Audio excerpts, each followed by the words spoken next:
আসসালামু আলাইকুম প্রিয় খামারি ভাইরা, আশা করি সবাই ভালো আছেন। আমি মোহাম্মদ সুলাইমান হোসেন। আমার ঠিকানা পাবনা জেলা ভাঙ্গুড়া থানা চৌবাড়িয়া হারোপাড়া গ্রাম। মূলত আমি বাঘাবাড়ি মিলমিটার পিওর জার্সি বকনা নিয়ে কাজ করি দীর্ঘদিন।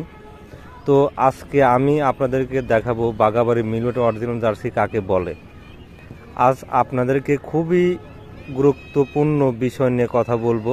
কিছু কিছু বিষয় আছে, এটা আপনাদেরকে খেয়াল করতে হবে। যেমন অরিজিনাল জার্সি বকনার মাথার শেপটা অনেক ছোট হয় বা অনেকটা ধেনুকের মতো বাঁকা হয়। জার্সি বকনার চোখগুলো অনেক বড় হয়। জার্সি বকনার কান ভর্তি নোম থাকে। পিছনের শেপ থেকে ঘাড় পর্যন্ত একদম স্ট্রেট বা সোজা হতে হবে। 4টি নিপুল থাকতে হবে 2 থেকে 3 ইঞ্চি দূরত্ব। কোনো ধরনের নাভি বা কম্বল থাকা যাবে না। আর অরিজিনাল জার্সি বকনা একদম নেজটা ছোট হতে হবে। জার্সি বকনার চামড়াটা হতে হবে একদম পাতলা। এই কয়েকটি বিষয় অবশ্যই আপনারা খেয়াল করে বকনা বা গাভী সংগ্রহ করবেন।